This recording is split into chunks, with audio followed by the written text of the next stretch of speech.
medula spinalis. Itu ya. Medula spinalis itu nanti dia berbarengan sama ini, sama vertebrae. Kalian tahu ini vertebrae berapa? Vertebrae apa jenisnya? Cervicalis. Gimana cara kalian tahu ini vertebrae cervicalis? Kalian lihat ada lubang di samping kanan kiri ini? Ternyata dia cuma ada di vertebrae cervicalis. Namanya adalah foramen transversum. Foramen transversum itu cuma ada di vertebrae cervicalis. Itu. Jadi kalau kalian sekali lihat ada dua lubang di samping kanan dan kiri, ini adalah foramen transversum, cuma ada di vertebrae cervicalis. Nah, dia itu nanti dihuni oleh apa?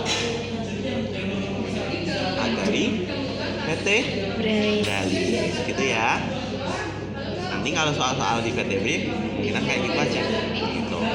Habis itu di tengah sini ada apa nih? Kalau kalian lihat, ini juga foramen. Namanya foramen magnum, bener nggak? Bukan, namanya foramen apa?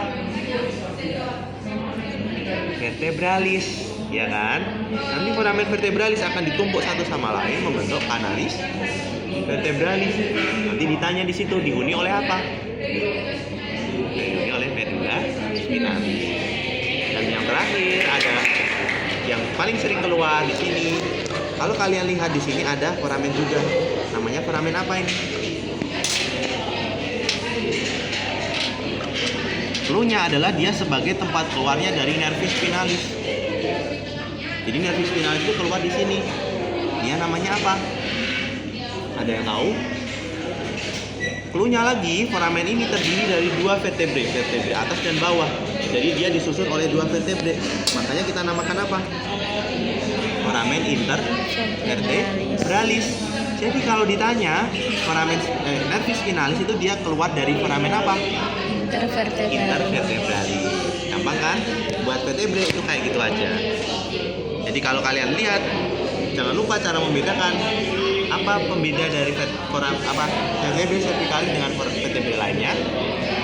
Punya foramen transversum.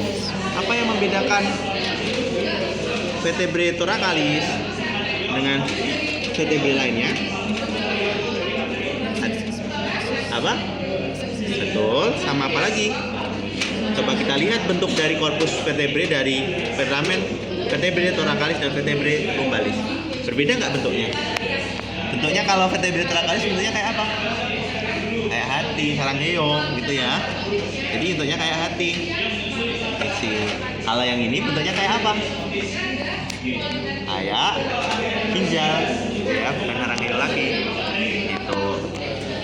Terus kalau ini namanya apa? Vertebrae apa?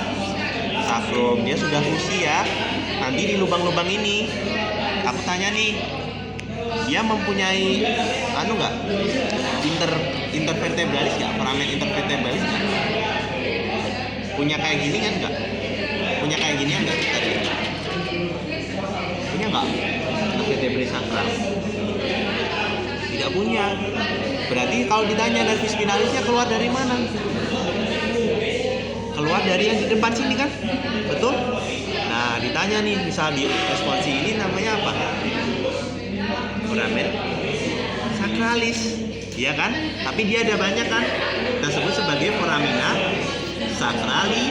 Ya. Coba kita hitung foramina sacralia di sini ada berapa? Ada? 8. Ada 4. Ada 4. Padahal nervis spinalis di sacral itu ada berapa?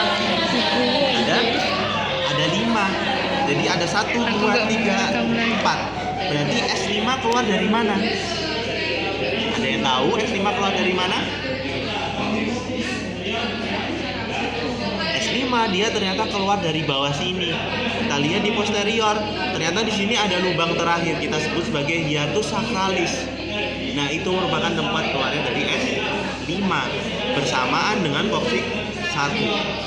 Jadi koksik itu ada berapa, guys? Yang sarafnya ada 1 saja. Gitu ya. Itu merupakan sakral. Sekarang aku lihat di sini nih. Di cervical. Tadi yang di sini itu dia keluarnya melalui foramen intervertebralis. Gitu ya. Nah, foramen intervertebralis itu nanti ada berbagai macam saraf yang keluar. Ada 3 jenis ya. Yang ini namanya apa? C, cervikal ya.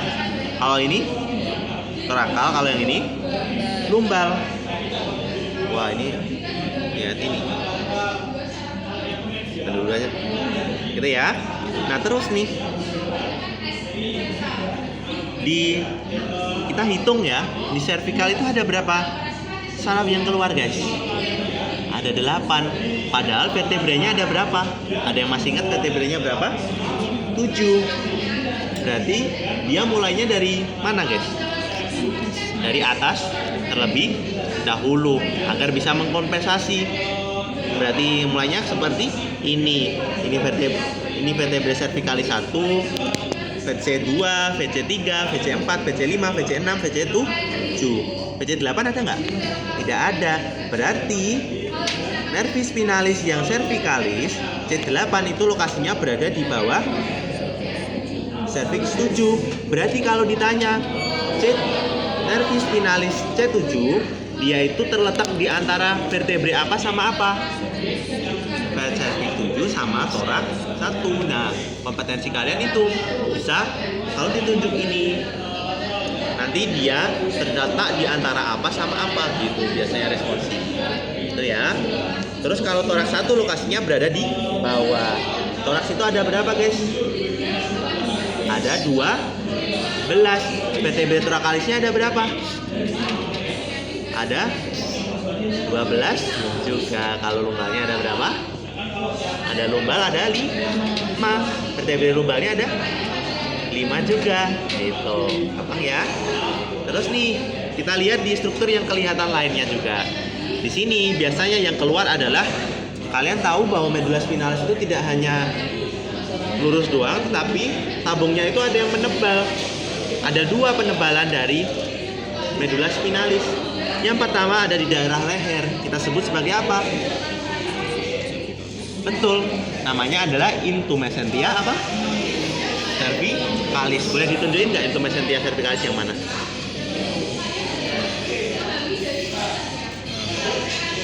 Yang mana? Ayo. Jadi kita lihat di tabung medula spinalis mana yang menebal. Iya, ini ya. Ini merupakan intumescentia cervicalis. Selain intumescentia cervicalis, ada satu intumescentia lagi di bagian bawah. Di mana? Boleh ditunjukin intumescentia mana, Mbak Afina? Gak apa-apa. Di mana? Ini menebal nggak ini kayak kira-kira? Iya, di sini ya. Kenapa nih dia menebal? Betul ya, makasih. Kenapa dia menebal?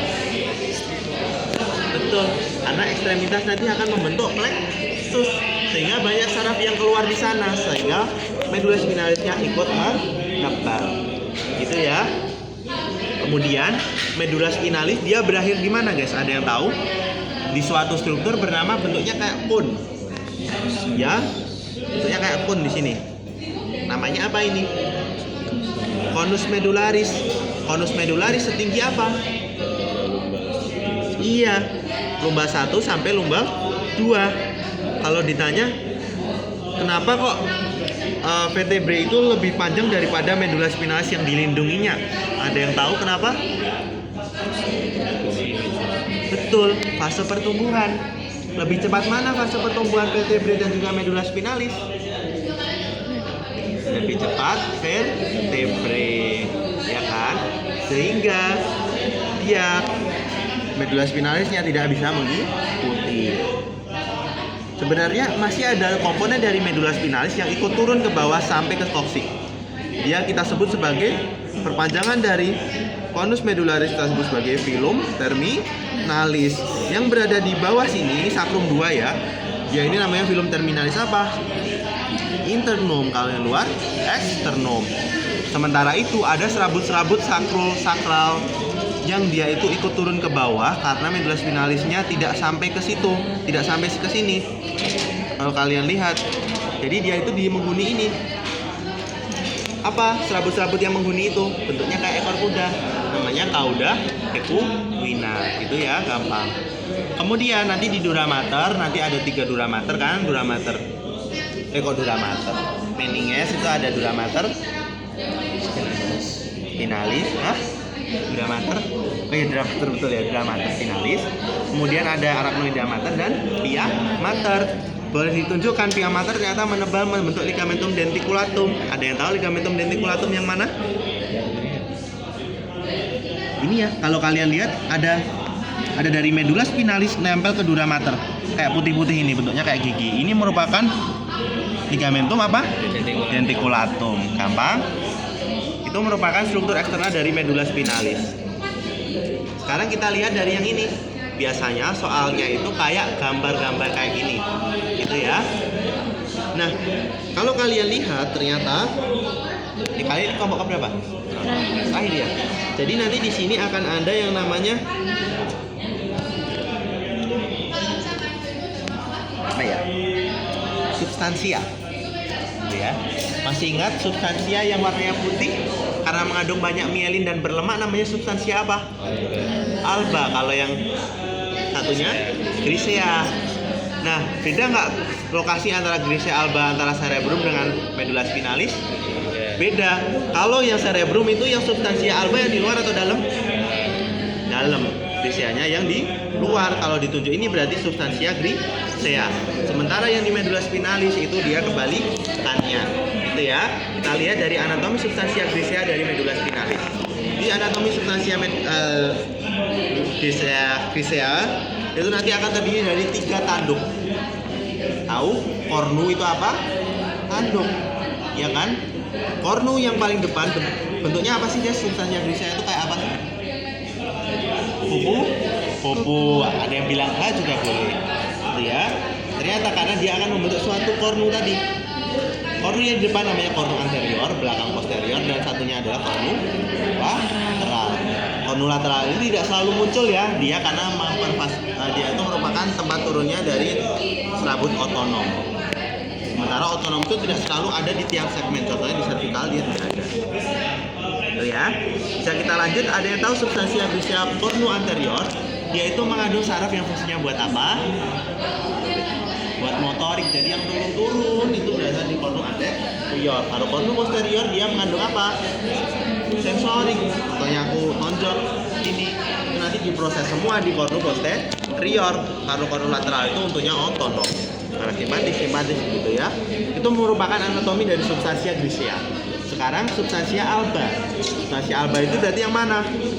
Yang pinggir dibagi menjadi berapa? Ada yang tahu? 3 atau 2? Funiculus dulunya. Ada berapa funiculus di medula spinalis? Ada 3. Funiculus yang depan namanya funiculus apa? Anterior. Bagaimana dengan yang di samping sini? Funiculus apa namanya? Apa? Funiculus yang depan namanya funiculus anterior. Yang di samping namanya funiculus lateral. Kalau yang di belakang namanya funiculus posterior. Beda nggak fungsinya?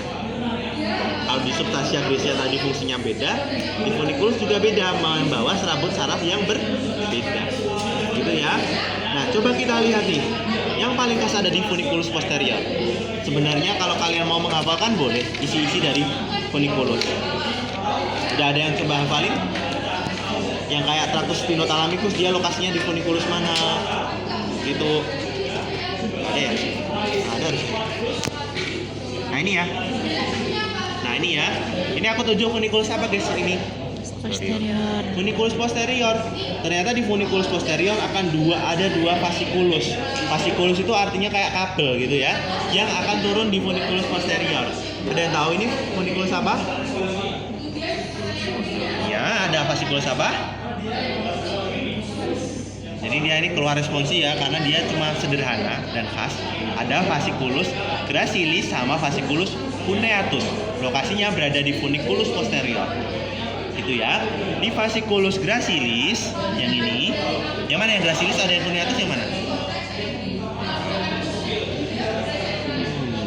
Gracilis itu artinya tipis, cungkring tahu artinya? Ya ini ya, lebih tipis ya dibandingkan cuneatus yang bentuknya kayak potato wedge. Tahu nggak sabut atau wedge. Bentuknya kayak bulan sabit tapi bulan sabut hamil. Nah, intinya gitu. Ya, cara menghafalkannya kalau ditanya nih fungsinya apa? Kedua ini sama nggak fungsinya? Sebenarnya sama, tapi segmennya yang berbeda. Itu ya. Kalau T6 ke atas, artinya di daerah tangan ada rangsangan, itu berarti yang bekerja adalah yang gune hiatus. Kalau yang gracilis itu yang bagian kaki. Gitu ya. Gracilis yang bagian kaki. Jadi kalau kalian menghafalkan, gampangnya gimana? C lebih dulu daripada G. C lebih dulu daripada G. Boleh. Kalau aku sih gini ya, gracilis. Grace. Nonton Sophia the First atau apa? Kayak Cinderella yang kayak Disney gitu. Gimana cara menunjukkan Grace kepada raja? Gini. Ya kan? Berarti yang bekerja adalah fasikulas apa yang di bawah ini? Gracilis. Misalnya ya coniatus gitu ya. Terus tuh fungsi spesifiknya apa? Sensorik, betul nggak? Setuju nggak kalau dia itu sensorik, membawa informasi ke atas? Tapi sensorik yang tonjokan gini kasar atau yang halus? Halus, karena yang kasar dibawa oleh spinothalamikus, yang anterior, yang lateral itu nyeri dan juga suku. Gitu ya. Jadi sudah tahu fungsi di fasciculus funiculus posterior itu adalah membawa serabut saraf yang halus. Sangat halus. Gitu ya. Sementara di funiculus anterior dan posterior itu tidak harus kalian hafalkan lokasinya, tetapi kalian harus tahu konsep bernama ordo. Tahu nggak konsep ordo itu apa? 16 menit lagi. Ordo. Kalian itu belajar histo? Nah itu histo. Ada sel sarafnya nih, ya kan? Terus ada kabel yang membawanya namanya apa? Son. Gitu ya. Jadi kalau kalian lihat ini yang di membawa yang turun ini namanya, ini merupakan aksonnya atau bukan? Jadi beda ya, nggak kayak tiap kabel ini nanti ada intisel, tapi merupakan aksonnya, ya kan? Nah, ordo itu merupakan lokasi inti selnya itu berada. Itu berarti tahu ya? Gampangnya begitu. Ordo yang pertama, ibarat kata inti selnya di mana? Gitu. Kita mulai dari yang turun ya, tractus ascendens yang turun. Siapa yang pertama kali memikirkan kalian mau menggerakkan ini? Aku mau menggerakkan ini nih. Apa yang pertama kali terpikirkan? Mulainya itu dari mana rangsangannya? Dari kepala kalian, ya kan? Berarti ordo pertama di sini. Inti sel yang mikir pertama kan di sini, ya kan? Dari korteks cerebri. Dia kemudian langsung turun ke bawah ke medula spinalis. Dari medula spinalis ini dia itu akan turun ke tangan kita, ya. Tangan kita itu merupakan ordo kedua, berada di cornu anterior medula spinalis. Bingung nggak? Aman ya? Jadi inti selnya itu ada di cornu anterior medula spinalis, sisanya aksonnya. Itu. Pertama kali mikir di korteks cerebri, yang turun itu adalah akson dari korteks cerebri. Gampang? Ordo itu seperti itu. Gitu ya. Yang menyalurkan headquarternya itu di mana? Udah. Sekarang ordo yang naik, yang ascendant. Yang ascendant siapa yang menginterpretasikan? Bukan, yang terakhir kali menginterpretasikan kalau aku ini memegang sakrum, ini apa, itu apa? Korteks ya. Korteks cerebri, berarti ordo ketiganya di sini. Siapa yang merasakan pertama kali? Apa? Tangan. Nanti dia akan berakhir di mana? Di ganglion dorsal, di sini. Nah, inti selnya itu di sini. Berarti ordo pertama yang menerima adalah ini. Kita menyebutnya sebagai ganglion radix, ya kan? Dan yang terakhir yang menghubungkan antara ganglion radix dengan juga korteks cerebri adalah inti selnya berada di VPL, ventroposterolateral thalamus. Tuh. Sudah? Ada yang ditanyakan? Tidak susah ya.